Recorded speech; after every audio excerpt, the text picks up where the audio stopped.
Belilah perusahaan yang memperkaya semua pemegang sahamnya dengan adil. Jangan beli perusahaan yang hanya memperkaya pemegang saham yang merangkap sebagai direksi dan komisaris. Oke, halo teman-teman, kembali lagi dengan Edwin di channel Analisis Laporan Keuangan. Untuk video kali ini saya mau bahas EMTK ya, Elang Mahkota Teknologi. Jadi kita disclaimer dulu ya. Jadi materi ini disusun oleh saya sendiri, Edwin, dengan tujuan berbagi analisis laporan keuangan saham dari sudut pandang pribadi saya. Jadi isi pemaparan materi ini hanya sifatnya edukasi ya dan informasi umum aja. Jadi bukan rekomendasi investasi. Jadi nggak dimaksudkan sebagai ajakan beli, jual, atau hold suatu saham yang disebut EMTK ya. Setiap keputusan investasi adalah tanggung jawab masing-masing teman-teman ya. Jadi teman-teman harus lakukan riset mandiri, analisis mendalam, dan konsultasi dengan penasihat keuangan profesional bila diperlukan. Oke, jadi untuk EMTK selalu akan saya menilai gitu ya. Saya mencari perusahaan itu harus ada 3 kriteria utama yang saya cari. Yang pertama adalah perusahaan yang membagikan dividen. Gitu ya, wajib gitu. Kenapa harus membagikan dividen? Karena perusahaan yang membagikan dividen adalah perusahaan yang terbukti untung. Untungnya nyata, untungnya disisihkan, dan bisa dinikmati oleh kita pemegang sahamnya. Pastinya perusahaan-perusahaan yang bagi dividen itu adalah perusahaan yang sangat-sangat menghargai kita pemegang sahamnya. Nggak cuman memperkaya tadi ya direksi dan komisarisnya aja. Karena mereka ini sudah dapat gaji. Posisi kita ini pemegang sahamnya itu, kita kan keuntungannya cuma 2 ya, dapat dari dividen dan dapat dari capital gain. Jadi kalau misalnya kita fokusnya capital gain, rasanya kalau saya sih kurang srek ya gitu. Jadi harus ada dividennya juga gitu. Dan pastinya perusahaan yang membagikan dividen itu adalah perusahaan yang memiliki kondisi bisnis yang sehat. Jadi kalau bisnisnya kondisinya lagi nggak sehat gitu ya, utangnya lagi terlalu banyak atau lagi rugi atau arus kasnya macet, pasti nggak akan bisa bayar dividen atau kecil sekali kemungkinan bayar dividen gitu. Makanya kenapa tadi saya bilang cari perusahaan yang memperkaya semua pemegang sahamnya dengan adil gitu ya. Jangan cuman beli perusahaan yang hanya memperkaya direksi dan komisarisnya aja gitu. Kebanyakan kan karena direksi komisaris ini adalah sebenarnya pemegang saham juga gitu ya, tapi menjabat gitu. Jadi kalau di perusahaannya ini dikelola ya katakanlah rugi melulu gitu, udah nggak gitu peduli kan udah dapat gaji ya besar gitu, apalagi udah setingkat direksi dan komisaris. Nah, pastinya kalau memang udah teman-teman menemukan perusahaan yang bisa bagi dividen, bisnisnya sehat, gitu, pastikan dibeli di bawah nilai wajar atau under value gitu ya. Jangan beli pas ketika harganya super premium. Karena itu nanti akan merugikan teman-teman. Karena nanti akan berpotensi capital loss, harganya turun gitu kan, nilai wajar yang pasar kehendaki. Makanya teman-teman sebelum berinvestasi gunakan akal sehat Anda gitu ya. Jangan ikut-ikutan, jangan mudah percaya orang, jangan FOMO, termasuk jangan percaya kepada saya juga gitu ya, karena ini hanyalah analisis saya dari sudut pandang saya gitu. Karena tadi disebutkan gitu ya nilai wajar gitu. Jadi memang saya mengikuti konsep value investing gitu ya. Value investing itu ya sederhananya beli saat murah gitu ya, jual saat mahal, tapi lebih tepatnya saya menggunakan value-nya ini PBV sama dengan 1. Jadi saya akan membeli ketika harganya ini kurang dari 1 PBV-nya. Misal belinya di 0,9, 0,8, 0,7, tergantung lah gitu ya. Di situ saya mulai cicil beli. Lalu ketika PBV-nya sama dengan 1, saya take profit gitu ya. Kalau belinya di 0,8, ya potensi profit 25. Kalau potensi belinya di 0,6, ya potensi profit 66. Segitu aja gitu ya. Jadi kalau lihat seperti ini, saya nggak cari yang multi bagger gitu. Itu gaya saya. Nggak pernah cari yang multi bagger, carinya yang wajar-wajar aja. Tapi kalau lagi jackpot dapat yang multi bagger, ya itu beruntung gitu ya. Nah, jadi take profit lah di PBV sama dengan 1. Atau kalau misalnya perusahaan ini memang bagus sekali gitu ya, nggak apa-apa hold lebih lama juga. Toh nggak ada ruginya gitu ya. Kalau memang udah dirasa kemahalan, barulah dijual gitu. Nah, jadi prinsipnya gimana gitu? Prinsipnya ya kita harus sabar, kita orientasinya pada jangka panjang, nggak boleh jangka pendek gitu. Dan kita harus fokusnya pada value ya. Kenapa harus pada value gitu? Karena value ini khususnya book value ya, karena saya menggunakan PBV, itu berubah setiap 3 bulan sekali. Setiap laporan kuartalan terbit gitu. Jadi saya nggak terlalu pusing dengan price yang berubah setiap hari gitu. Jadi kalau misalnya saya udah mengupdate tiap 3 bulan sekali book value-nya, tinggal saya tentukan price-nya gitu ya, di PBV berapa saya mau beli gitu ya, di 0,7, di 0,6 gitu. Nanti disesuaikan dengan price-nya gitu. Kenapa gitu ya harus fokusnya pada value dan jangka panjang juga? Karena nanti harga saham itu akhirnya akan mencerminkan kinerja fundamental perusahaan dalam jangka panjang. gitu, nggak jangka pendek, nggak sebulan, 2 bulan, 3 bulan. Buktinya banyak kok, banyak perusahaan-perusahaan yang bermasalah itu kan parkir di harga gocap.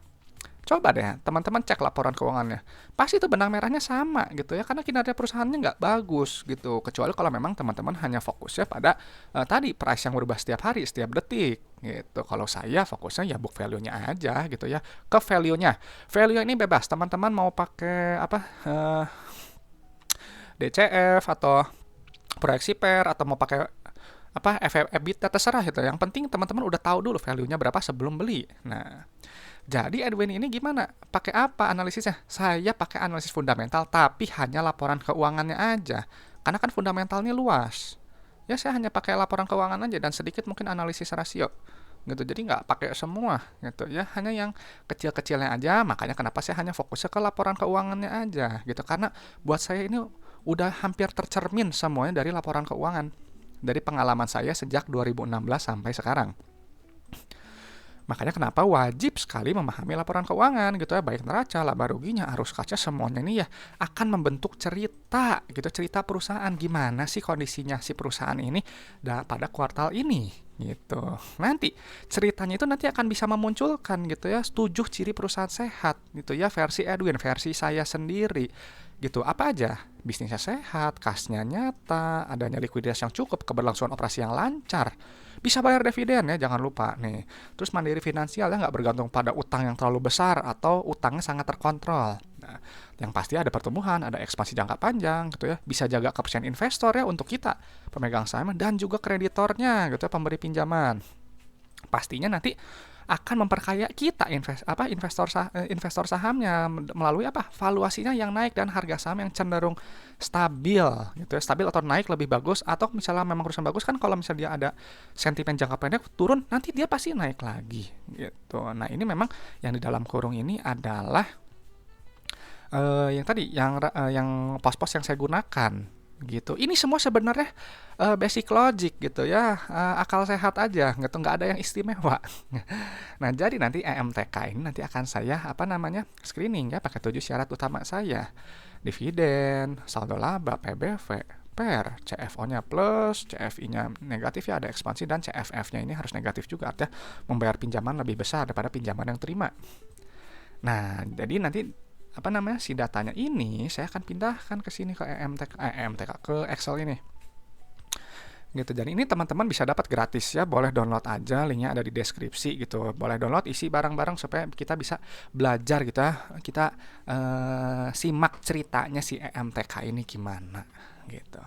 Nah oke, sekarang kita teman-teman kalau udah download ya udah, kita ikutin aja ya. Nah ini EMTK sebelum pindahin laporan keuangan gitu, pastiin dulu nih udah benar ya, 2025 Q2 30 Juni ya, jutaan rupiah ya, satuannya juga udah benar.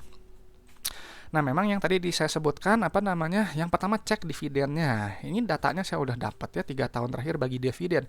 Artinya perusahaan ini bagus, terbukti untung, bisa membagikan dividen gitu. Jadi saya memang cari yang minimal 3 tahun terakhir nggak ada bolong ya. Jadi kalau harus ya berturut-turut kayak gini ya. Jadi nggak boleh ada salah, misalnya satu bolong gitu 2024 yang nggak ada, saya langsung close laporan keuangannya, cari yang lain gitu. Artinya perusahaan belum stabil gitu. Saya carinya yang stabilnya ya 3 tahun aja lah patokannya. Jadi kalau memangnya udah lolos screening ya udah tulis aja oke. Nah lalu pindahin ke bagian aset lancar ya. Nah ini aset lancar nih. Yang paling penting adalah kas dan setara kas. Nah yang ini, kas dan setara kas ini adalah uang yang berada di dalam dompet perusahaan gitu. Kalau teman-teman punya dompet gitu, ada uangnya, nah itu uangnya gitu ya, nggak boleh terlalu sedikit, nggak boleh juga terlalu banyak gitu ya. Kalau terlalu sedikit gitu, nanti mau gimana bayar operasional, mau gimana bayar pinjaman, mau gimana ekspansi usaha gitu. Dan teman-teman juga menerima uang kan, uang tunai gitu ya. Misalnya ada supplier bayar kan pakai uang, nggak pakai mereka nggak pakai aset tetap gitu, misalnya bayar pakai mobil gitu kan, enggak, pakai uang gitu ya. Nah ini anggap aja kas setara kas ini adalah uang lembaran gitu yang ada di dompet teman-teman. Nah nanti ini memang nanti akan dijelaskan di sini laporan arus kas. Nah di sini memang ada kenaikannya lumayan gede nih, 3 kali lipat. Oke, langsung loncat ke ekuitas ya. Di ekuitas yang paling penting itu saldo labanya. Nah ini nih nilainya ya. Nah pindahin dulu gitu ya. Teman-teman yang udah sering nonton video saya pasti udah tahu ya saldo laba ini apa, udah hafal lah gitu harusnya. Jadi saldo laba ini adalah total keuntungan yang telah dihasilkan perusahaan dari pertama kali perusahaan ini berdiri sampai laporan kuartal ini, gitu ya. Nah, ini teman-teman bisa lihat EMTK dari pertama kali perusahaan ini berdiri sampai hari ini, tepatnya sampai kuartal ini ya, telah menghasilkan total keuntungan 12,8 T di luar dividen yang dibagiin. Perusahaannya terbukti untung, bagus sekali gitu ya. Ada saldo labanya gitu. Jadi kalau perusahaan yang rugi melulu, nggak akan ada saldo laba. Pasti defisit gitu ya, karena dia mengakumulasi kerugian terus aja kerugian gitu ya. Jadi nggak ada keuntungannya. Jadi kalau misalnya tiba-tiba dia untung gitu ya, tadi nih, perusahaan yang defisit rugi, tiba-tiba untung. Tapi kan masih ada rugi sebelumnya, belum ketutup. Masih rugi. Nah, lihat saldo labanya. Hati-hati terhadap berita yang bilang perusahaan untung besar gitu ya. Cek dulu benar nggak gitu ya, sudah menutupi akumulasi ruginya gitu. Ya. Nah, sekarang kita langsung ke ini. Ekuitas pemilik. Nilainya yang ini. Ya, ini berarti udah oke itu ya. Saldo labanya positif. Nah, tinggal pindahin aja ya.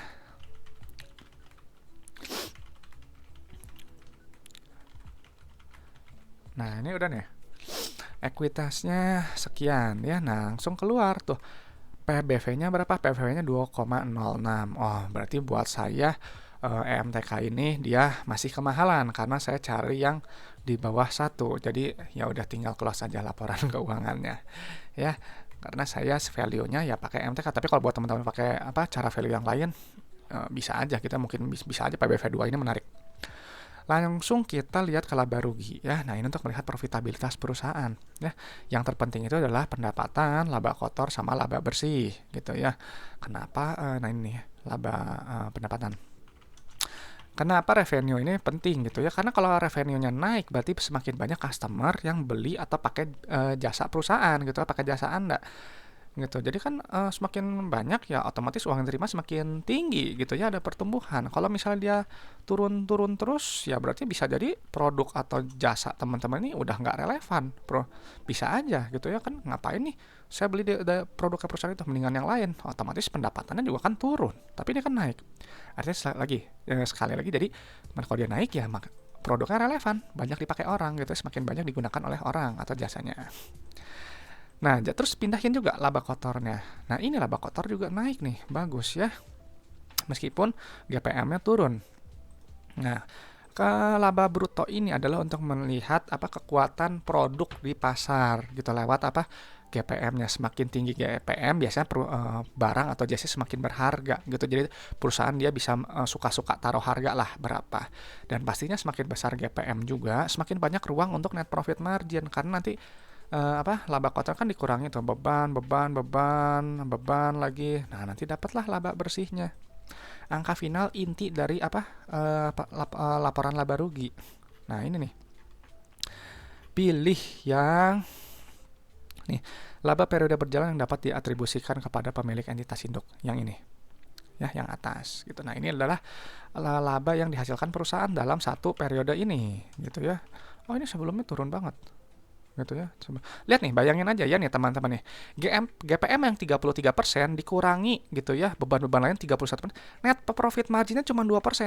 Sekarang bayangkan kalau misalnya ini GPM 27% dikurangi dengan beban yang sama gitu ya, berapa? 31%. Ini pasti rugi.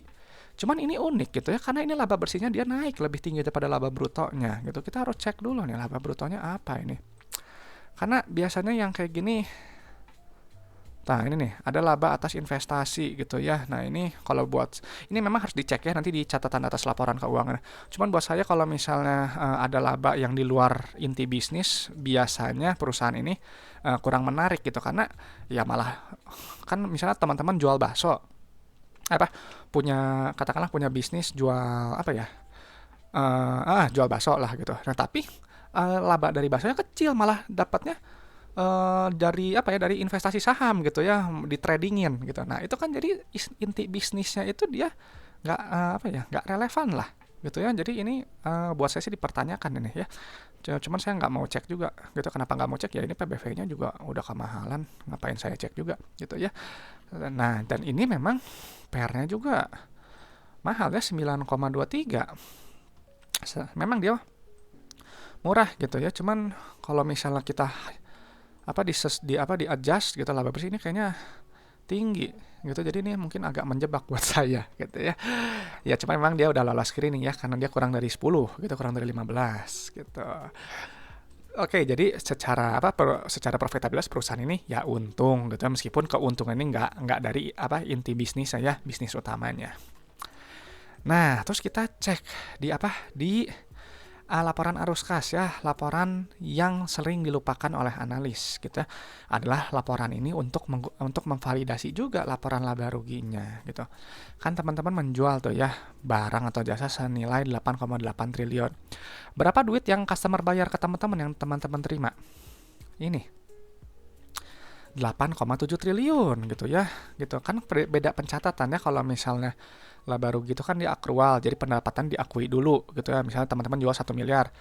Nah, tapi customer-nya belum bayar. Nah, uang kasnya pasti nol. Tapi kalau customer DP 50%, terima uang kasnya ya tadi 500 juta gitu. Jadi ini untuk memastikan uangnya benar teman-teman terima nggak gitu, atau jangan cuma untung-untungan aja di atas kertas gitu, pendapatan gede tapi nggak ada duitnya. Nggak ada duit yang diterima. Jadi laporan laba rugi ini bisa menipu. Anda harus memvalidasi lewat ini gitu. Makanya di sini saya kasih tahu, bukan saya kasih tahu, saya sharing ini cara saya baca arus kas tuh gimana. Jadi arus kas ini anggap aja kayak cerita gitu. Saya selalu bilang gitu, kita ini tuh kayak cerita perusahaan itu ya. Nih, jadi teman-teman mencatatkan pendapatan 8,8 T. Terima duitnya gitu ya 8,7 T. Nah, uang yang teman-teman terima ini dipakai buat bayar supplier, bayar karyawan, bayar bla bla bla gitu ya. Nah, ternyata habis gitu ya. Ini udah agak red flag ya kalau misalnya yang CFO-nya negatif. Jadi gini, teman-teman kan tadi misalnya tadi jual barang 1 triliun, 1 miliar, terima uang 1 miliar. Nah, uang 1 miliar itu habis buat supplier, habis buat karyawan, habis buat bayar ini itu, nggak ada duit, malah kurang. Perlu nombokin, Anda harus ambil duit dari dompet Anda. Kan artinya dari inti bisnis juga nggak bagus. Ini juga tuh bukti juga, salah satu bukti nih laba bersihnya dia lebih tinggi gitu ya daripada laba brutonya gitu. Pasti ada pendapatan lain-lain gitu. Nah, saya nggak suka yang kayak gini gitu. Dan ini memang kita lihat tuh di untuk investasinya, lihat ada plusnya tinggi tuh. Perolehan entitas anak neto dari kas nih jumlahnya besar ya, tuh penerimaan ini jumlahnya besar. Jadi teman-teman punya bisnis gitu ya, uangnya itu dari hasil bisa bayar itu dari hasil investasi, bukan malah dari ininya bisnis utamanya gitu ya. Jadi ini perusahaan saya meragukan gitu ya, buat saya meragukan tuh dia nggak lolos dua-duanya tuh. Jadi dari hasil investasinya bisa untuk nutupin kekurangan operasional. Ini juga pasti bisa jadi untuk nutupin ini juga nih pendanaannya, kita lihat. Benar. Tuh. Ya. Ini negatif nilainya, tapi ini bagus ya. Jadi gini. Nah, tunggu pindahin dulu angkanya ya. Jadi perusahaan kalau misalnya yang operasinya negatif, sebenarnya itu buruk gitu secara operasional, karena ada uang operasional bisnis utama yang nggak menghasilkan uang apa-apa, nombok gitu. Nah, kalau dari investasi yang bagus itu dia negatif seperti yang periode sebelumnya. Kalau dia negatif artinya perusahaan semakin tambah besar gitu ya. Dia belanja modalnya ada gitu ya, lebih tinggi. Gitu. Kalau di sini ada nggak tuh perolehan aset tetap tuh nilainya negatif. Ini belanja modalnya. Yang bagus itu negatif. Tapi kalau misalnya plus, kalau saya nggak suka gitu, artinya perusahaan nggak ekspansi, malah dapat bisnis lain bisnis lain-lain. Nah, kalau untuk yang pendanaan, yang bagus itu yang nilainya negatif seperti ini. Kenapa? Karena perusahaan ini membayar tuh pinjaman lebih besar daripada seharusnya, daripada yang diterima. Tuh, misalnya kayak gini nih, penerimaan pinjaman bank, kalau dia besar, jadi nilainya plus. Tapi kalau dia bayar, dia negatif. Gitu. Cuman di sini negatifnya besar karena ini pembayaran dividen kas. Gitu, bisa jadi ini pembayaran dividen juga dari hasil investasi ini ya, bisa aja gitu. Cuman kalau dari secara pola arus kas, saya sih kurang suka ya yang kayak gini ya, apalagi CFO-nya negatif gitu. Nah, tadi teman-teman bisa lihat ada yang kelewat ya. Tadi kan teman-teman validasi ya 8. Nah, ini nih.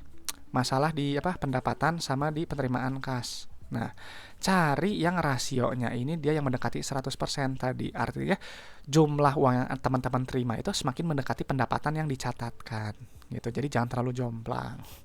Nah, jadi untuk EMTK gimana? Untuk EMTK buat saya ya dari dividen sebenarnya dia bagus ya, dia bisnisnya nyata gitu, dia bagi dividen gitu sebenarnya gitu bagus. Nah, dari saldo labanya juga positif, tapi PBV-nya kemahalan ya. 2 kali PBV jadi saya nggak cari lah, nggak menarik.